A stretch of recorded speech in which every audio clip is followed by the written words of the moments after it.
to Get Real with Asil, a woman empowerment podcast hosted by Asil Albaba.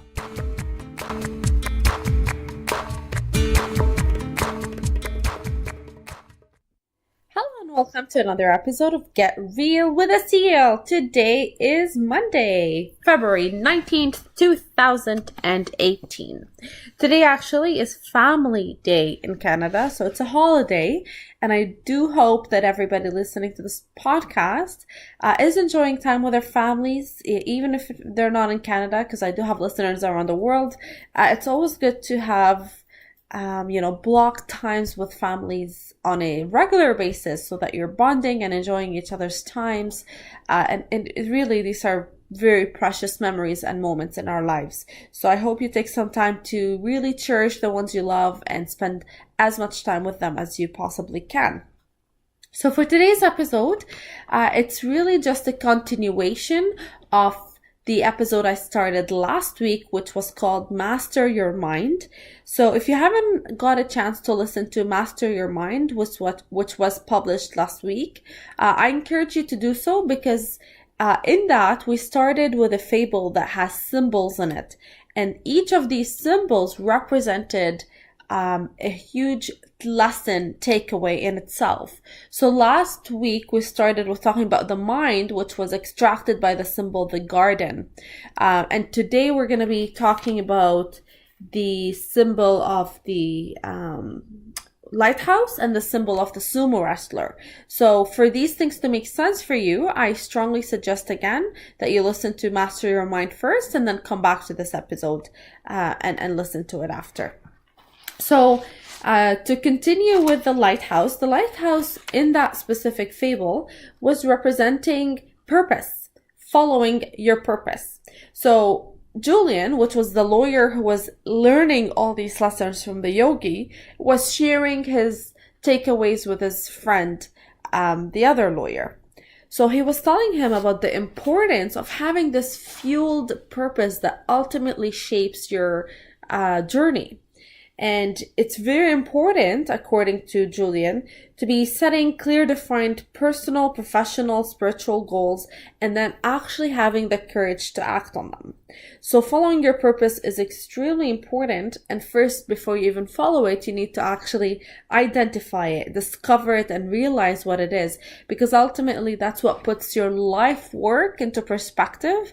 And then when you start dedicating your time and your attention towards what your purpose is, everything else happens to fall in place. So I am of the school of thought that we're all born to serve somehow. Each of us is going to serve differently based on our skill set, our interests, our passions, our desires, our intellect. Each single person will serve extremely differently than the other. But ultimately, this is what I personally believe that we're all born to do. So I personally like to serve by teaching and empowering and inspiring and motivating. These are the things I personally find a lot of fulfillment in. So whether it's in my professional career or whether it's in the extracurricular activities that I do, I'm constantly thinking about how can I, inspire someone's day or make a difference in someone's life. I personally, I'm fueled by this specific school of thought. Now, somebody else, like my brother, as an example, he's in med school and he wants to be a doctor, and he's constantly dedicating all his efforts towards studying medicine to the best of his abilities so that he can help people when they're in pain and help heal them, like most doctors do. So he's serving in that specific, he chose in medicine as the field in which he can ultimately serve people. My sister is an architect. She also focuses on sustainable architecture. That's what brings her joy. She wants to serve people by making and creating sustainable and empowering landscapes to live on. So everybody is going to be serving differently. I use my words and, my brain, my thoughts, my opinions, my reflections. My brother uses medicine, my sister uses engineering, and Different people around me use different tools, but all of us have to have a purpose. This is ultimately the fundamental underlying common denominator across all human beings as far as what you can do to actually define, the reason you even exist. So as I mentioned in the previous episode, one of the things I loved about this book is the actual practical techniques that accompanies these specific teachings. So these teachings were not just, blah, blah, blah, like they were not just theoretical. They actually came with practical techniques that we can all practice to put things in perspective for us. So before I do that, I actually came across a quote by Benjamin Disraeli. He said, "The secret of success is a constancy of purpose." It's that simple.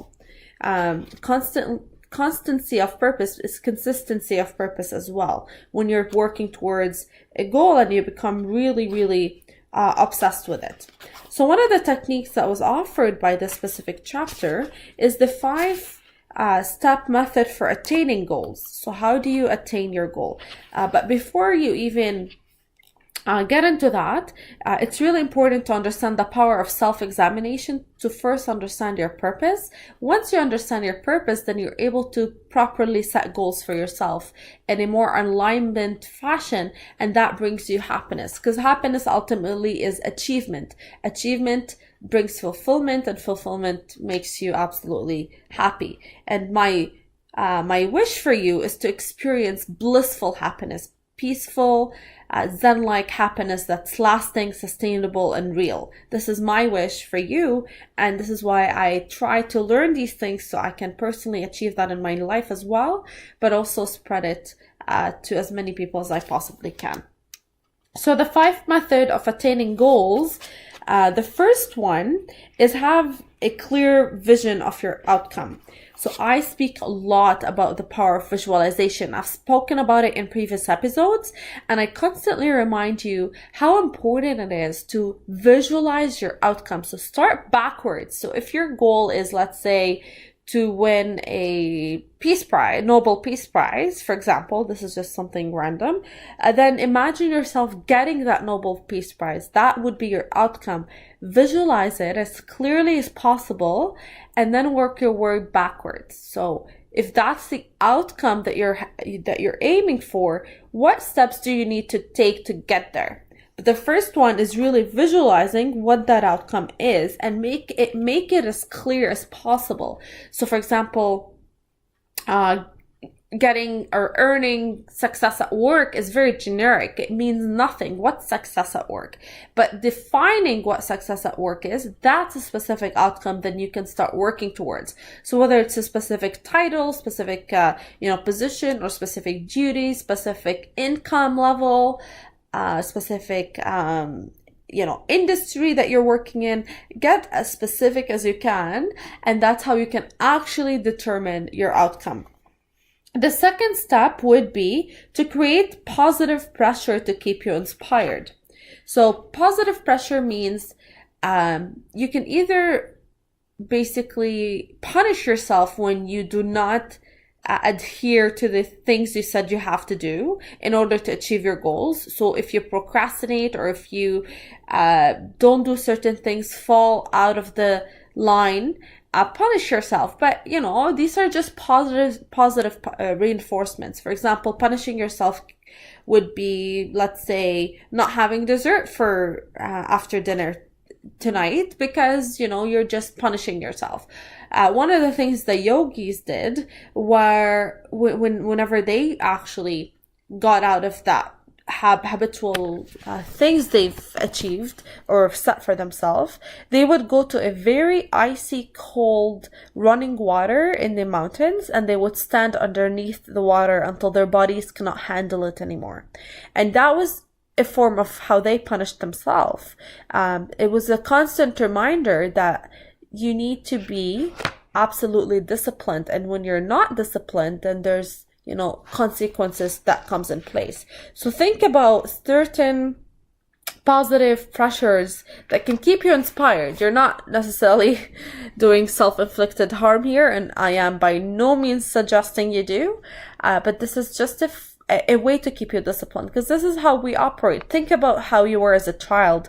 When you did something right, your parents reward you. When you did something wrong, your parents punished you. And these systems work. They just work. Same thing in your own professional careers, as an example. You have incentives to do the right thing and to bring effectiveness and productivity to the team that you belong to, or vice versa. There's also action plans in place to make sure that if you ever, slip in whichever way, then you are, understanding it and paying the price for it to a certain extent. So that's definitely something interesting that I personally should start thinking about and also implementing in my own life. Positive pressure. The third step is very simple, and we've spoken about that before in previous episodes when we talked about goal setting, but it's a good reminder for us never to set a goal without attaching a timeline to it, because then how else would you know when you need to do certain things and by when? So to breathe life into your goal, you really must attach a precise deadline to it, and that helps you then understand exactly what to do, how often, how frequent, and when. So it really just puts everything in perspective once you have that timeline. The fourth step is applying the magic rule of 21. Now, I'll tell you what this rule means, and then I'll tell you my opinion on it. 21 is actually the number, lots of philosophers and even sometimes scientists believe it takes you to either form a habit or get rid of a habit. So in this case, we're trying to form healthy habits in our life. So in this case, you're really trying to implement disciplinary tactics to help you move towards your goals. And this is the magic rule of 21. So it's a belief that for a new behavioral to crystallize into a habit, to just become part of your life, you need to be performing this new activity for at least 21 days in a row, and then it just becomes second nature. So they just have, there's different controversies around that number. Like, is it really true? Is it 21 days? There's even some scientific research behind that to see if this makes sense.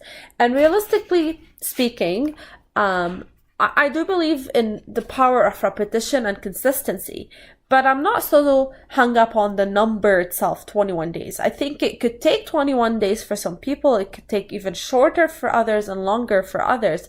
It all depends on what it is we're trying to start in our lives. So if we are doing drastic changes, I don't see how 21 days is enough. It could be, but if it's really, really, really drastic and you're somebody who requires even more of an effort to actually instill these habits in your life, then I think maybe longer is needed.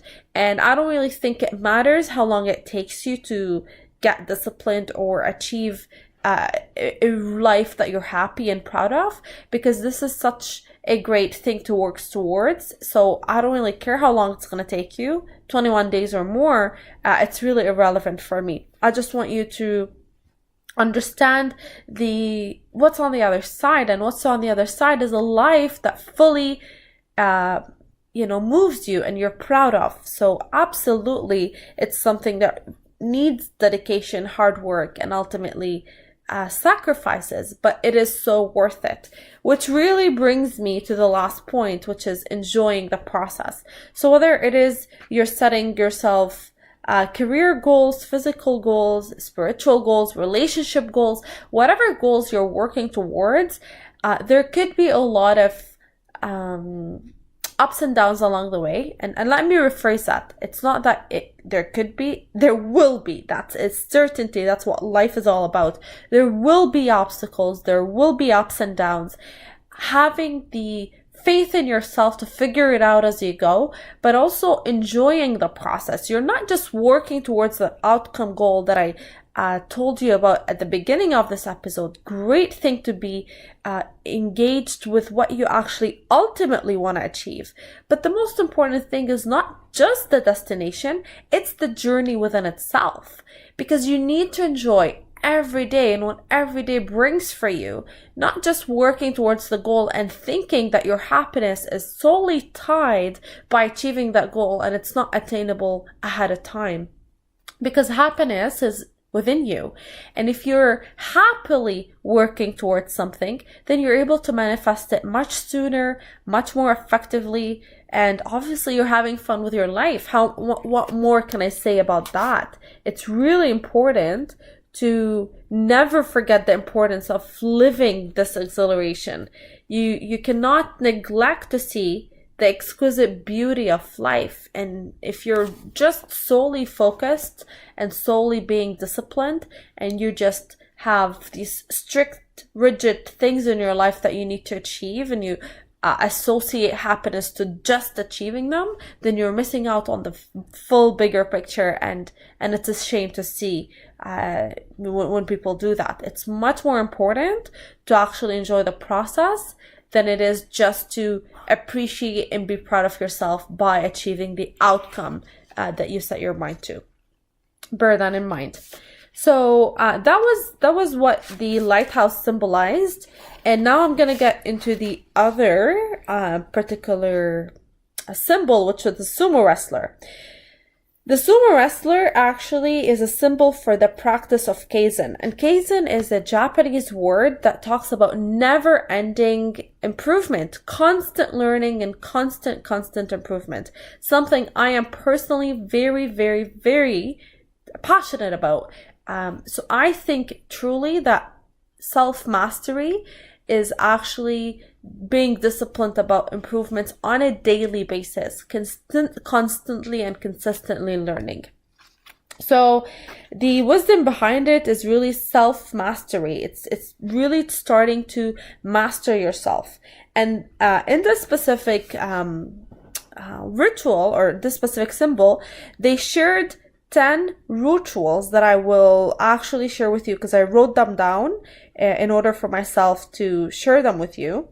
And I'm really excited because they actually summarized a lot of things we spoke about in the past, but it really just, summarizes it very nicely. So what they called them is 10 rituals for radiant living. And I'll go through them right now. The first one is the ritual of solitude. Is really understanding the importance of sitting with yourself and quieting your mind. So in other words, meditation, it's more commonly known, but even if you're just sitting in silence, at least 10 to 15 minutes a day. And for you to start practicing that, maybe you can start with 5 minutes a day, and then once you're comfortable with 5, challenge yourself to do 10, and then maybe 15. And as long as you really think is necessary to really bring that peaceful, Zen attitude into your life. Because we go through different transitions and we go through different times. And there's times where things are well, and maybe 5 minutes is gonna suffice. But there's times where things are really turbulent in our lives, and maybe we need half an hour of just still silence where we just put things in perspective for ourselves. So I use these guides as, a generic map for myself, but then you customize it based on what works for you and what your needs are. So it's important for me that you understand that everything I share, because of the things I extract from the readings I do, are really just nothing but roadmaps. However, because we are so complex as human beings, you customize it to what works for you. I always emphasize that point because it's important. You don't just follow something blindly. You understand it, you understand what it's about, and then you see how you can fit it in your life in a way that makes sense for you, without running the risk of just, customizing it in a way that's easy and simple because it's the lazy way out. Obviously, that's not what I'm talking about here, but really just, making sure you implement it in the right ways so that you can get the most out of it is what I'm actually referring to here. So the second ritual is the ritual of physicality. And that's really about moving your body and exercising and committing time for that. So there's about 164 hours in a week, I believe. And at least 5 of them should be dedicated for exercise. So that's, going to the gym 5 times a week, essentially. And it doesn't have to be, going to the gym and having like a very sweaty kick-ass workout every time. It could be a variation between yoga, cardio, muscle training, different things. But these are not things that you're gonna listen to and open and have a dropping moment and be like, oh my god, I need to exercise, like no one told me this before. Obviously these rituals are something that but they are good reminders anyway. And when you put everything in perspective on one paper and you have 10 rituals for radiant living, then you actually have like a concise formula instead of just having different things that all over the place. This is bringing it together, essentially. That's how I personally felt. Because none of these things I'm sharing with you are like shattering, eye-opening lines that you've just never heard before. However, they are presented in a way that's concise and that are meant to just be given to you in a nutshell. The third one is a ritual of life nourishment. It's really about eating healthy. Again, that's nothing surprising, but the yogis actually promote vegetarian lifestyle.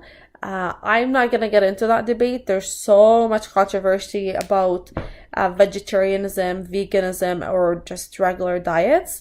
But do what works for you as long as you are feeding your body healthy stuff. And I know you would know the difference. Eat at McDonald's and then eat something healthy and compare how you feel afterwards. That's not even something we can get into because it's so obvious what food can do to your body and then ultimately to your mood and then ultimately to your life.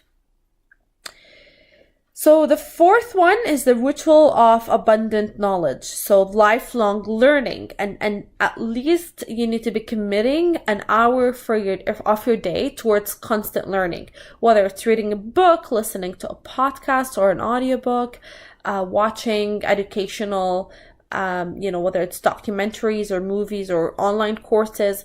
So whatever learning is for you, whatever topics you enjoy learning more about, as long as you're dedicating at least an hour a day for it or towards it, that's the ritual of abundant knowledge.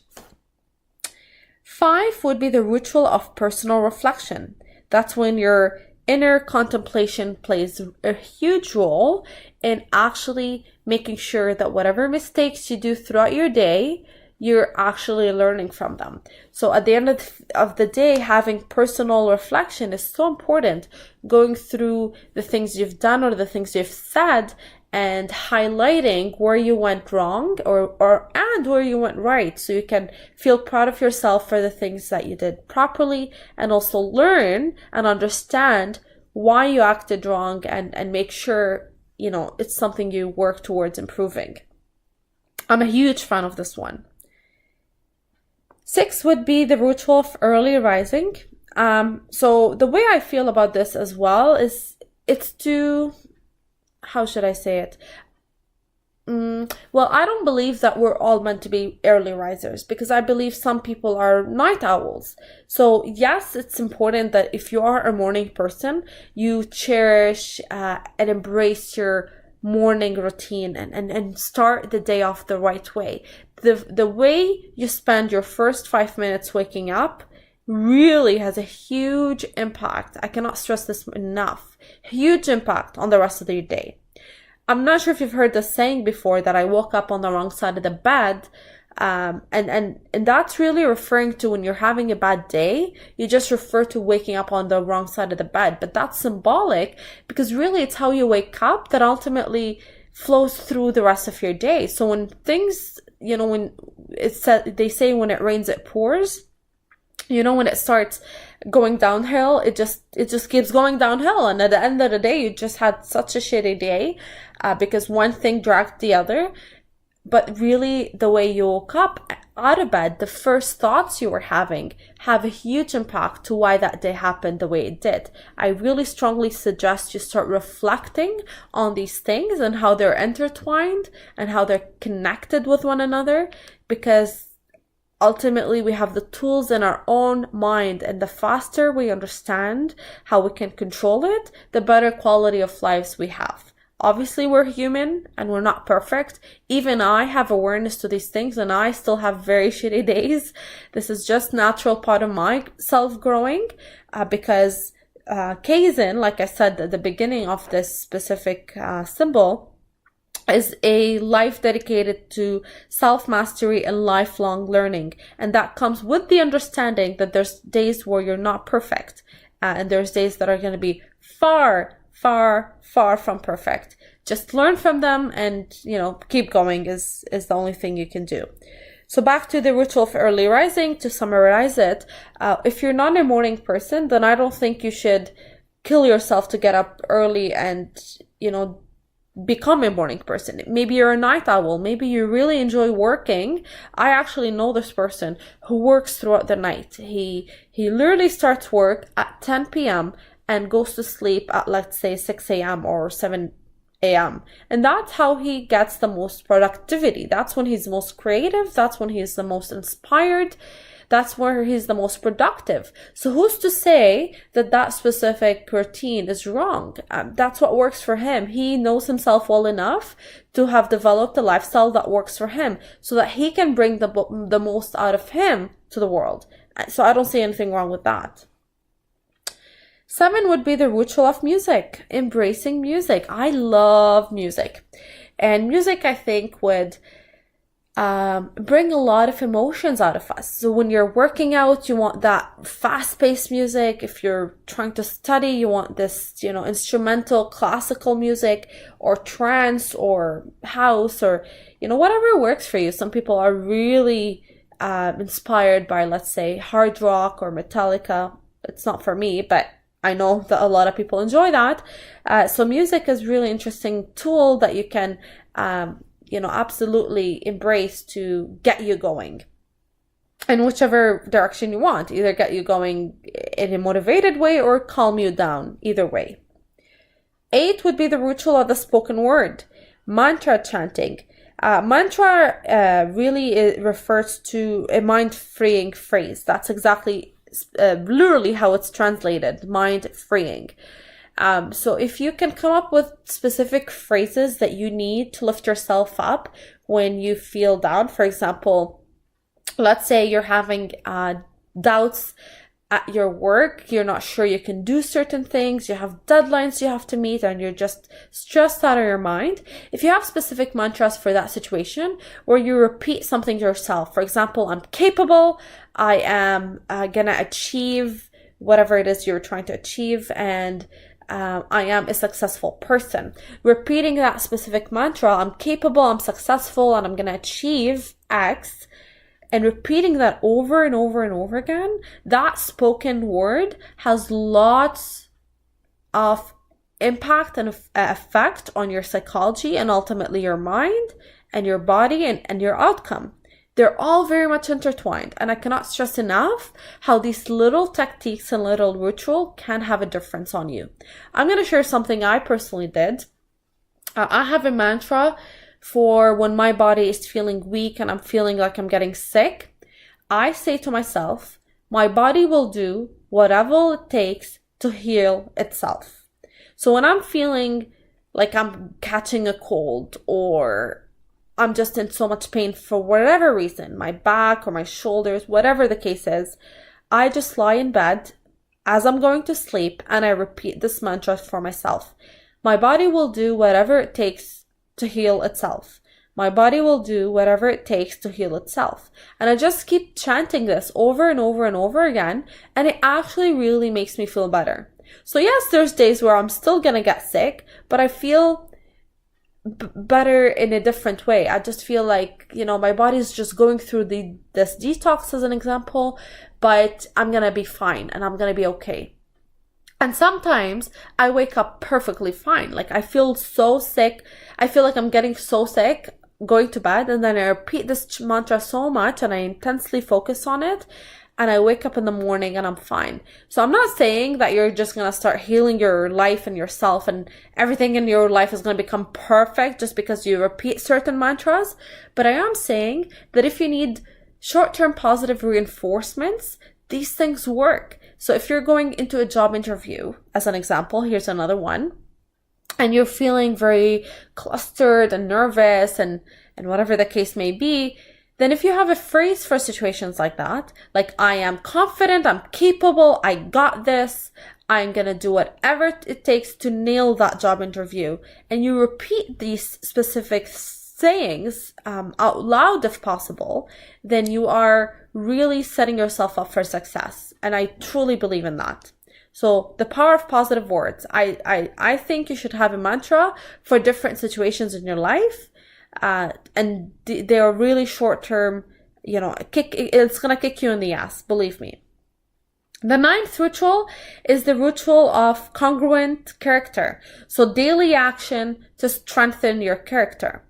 That's when you're committed to your personality and you're strengthening your character in a way that brings integrity to your life is another ritual that you can work towards. And the last one is a ritual of simplicity, embracing simplicity. We don't need, probably over half the stuff we buy, we don't need, whether it's the clothes or the food or just the, electronics, whatever the case is. We spend so much more on things we don't need. And if we can reflect on that and embrace simplicity and minimalism, then we bring so much more happiness in our life because we're not wasting our time or money on things that are just cluttering our lives. Decluttering is so important, and it brings peace into our lives as well. So I'm briefly going to say the 10 rituals of radiant living just to sum it up. So the ritual of solitude, physicality, live nourishment, abundant knowledge, personal reflection, early rising, music, spoken word, congruent character, and simplicity. If you practice all these 10 rituals and commit yourself to them, then I can't see why your life wouldn't improve on every single level. And I cannot wait to hear your stories, to see the tangible difference that you can start witnessing in your life once you commit to Kaizen, which is never-ending improvement. So that was the episode I've prepared for you today. I hope you enjoyed it. I really hope you have practical takeaways that you can start working on as early as today. And I look forward to hearing from you. So please reach out to me and tell me how things are going and what are the things that I've said that made a difference in your lives, or from the things I shared rather. So that is all for today. I look forward to future episodes where we can learn, grow, and most importantly, get real together. Goodbye, everybody.